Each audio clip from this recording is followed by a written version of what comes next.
আসসালামু আলাইকুম গাইস, কি অবস্থা, কেমন আছেন সবাই? Welcome to my page sellers mind. Sellers mind পেজে আরও একটি নতুন ভিডিওতে আপনাদেরকে স্বাগতম।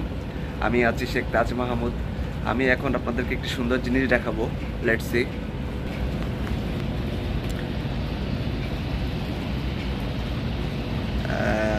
আমাদের জাহাজ চলেছে তার নির্দিষ্ট গন্তব্যের দিকে। তো গন্তব্যের পথে যেতে যেতে আমরা এখন আছি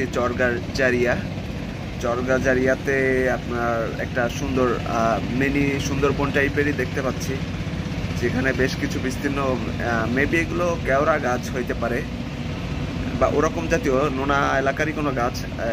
বেশ মোটামুটি ঘন একটা জঙ্গল বা বন টাইপের আপনারা দেখতে পাচ্ছেন। আমরা পাড়ি দিচ্ছি সেই চরগাজারিয়া চ্যানেলটি।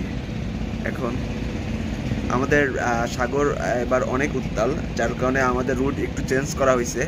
সোয়াচ অফ নো গ্রাউন্ড পার হয়ে আমরা এবার যাচ্ছি না, অর্থাৎ বঙ্গোপসাগরে আমরা পার হয়ে সোয়াচ অফ নো গ্রাউন্ড পার হয়ে যাচ্ছি না। আমরা আমাদের একটু রুট চেঞ্জ করছি, যেহেতু এখন সাগর অনেক উত্তাল, সেজন্য আমরা আবার একটু খাড়ি হয়ে যাচ্ছি।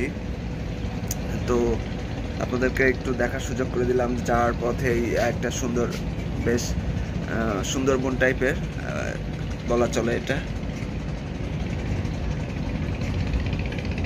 অনেক অনেক বিস্তীর্ণ গাছ এবং এখন অনেক বেশি মাছ ধরা ছোট বড় নৌকার দেখা মিলতেছে এবং অনেক বেশি আপনার ফিশিং বোটেরও দেখা মিলতেছে। সাগরে যাচ্ছে তারা মাছ ধরার উদ্দেশ্যে, কেননা এখন মাছ ধরার মৌসুম, আপনারা জানেন।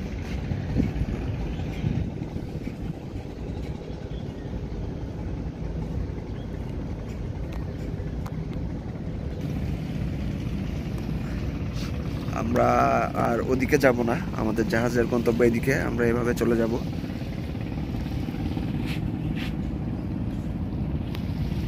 আমরা এবার পায়রা বন্দর হয়ে যাব এবং আসার পথে বেশ অনেক দ্বীপ সমৃদ্ধ কিছু জায়গা দেখতে পেলাম, যেখানে অনেক গরু মহিষ আর কি ঘাস খাচ্ছিল।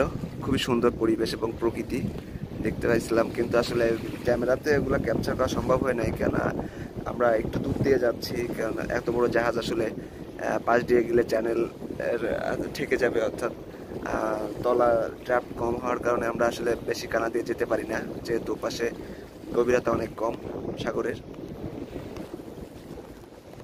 তো যাই হোক, আজকের মতো এই পর্যন্ত।